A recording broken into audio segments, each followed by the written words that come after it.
अतुल सुभाष की पत्नी गिरफ्तार, मां और भाई को भी पकड़ा।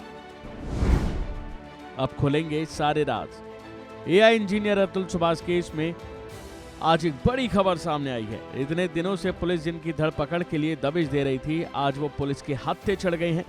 बेंगलुरु पुलिस ने निकिता सिंघानिया को गुरुग्राम से गिरफ्तार किया है, तो वहीं निकिता की मां निशा सिंघानिया और भाई अनुराग को भी प्रयागराज से गिरफ्तार किया गया है। ये जौनपुर में रात को अपना घर छोड़कर फरार हो गए थे और तभी से पुलिस इनकी तलाश कर रही थी। जानकारी के मुताबिक एआई इंजीनियर अतुल सुभाष की अलग रह रही पत्नी निकिता सिंघानिया, उनकी मां निशा और भाई अनुराग को जान देने के लिए उकसाने के मामले में अरेस्ट किया गया है। अतुल ने कुछ दिनों पहले ही निकिता और उसके परिवार पर उत्पीड़न और जबरन वसूली का आरोप लगाते हुए अपनी जान दे दी थी। अब अतुल सुभाष केस में बेंगलुरु पुलिस ने बड़ा एक्शन लिया है।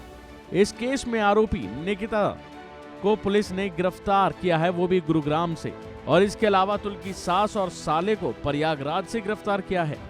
इसके बाद तीनों आरोपियों को बेंगलुरु लाकर कोर्ट के सामने पेश किया गया, जहां उन्हें न्यायिक हिरासत में भेज दिया गया है।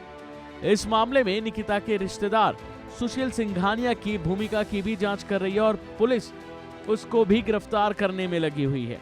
इस मामले में निकिता को आरोपी नंबर 1, मां निशा को आरोपी नंबर 2 और भाई अनुराग को आरोपी नंबर 3 बनाया गया है।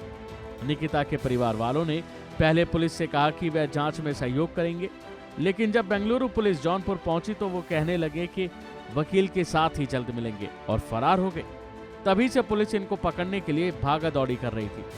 उसी के बाद अब पुलिस ने इन सभी को पकड़ लिया है और अब देखना होगा कि पुलिस के सामने ये कौन कौन से राज खोलते हैं। इससे पहले क्या कहा अतुल के परिवार ने, ये भी सुनिए। मेरे भाई ने जो सुसाइडल नोट लिखा है उसमें सबसे पहला लाइन लिखा हुआ है जस्टिस इज ड्यू। तो we want justice at any cost. I want you media people are support us for this justice and we want to fight against them and at any cost we want justice। अस्थि लेके आया आप लोगों ने भाई की, आपके भाई ने सुसाइड नोट में कुछ लिखा भी था उस बारे में।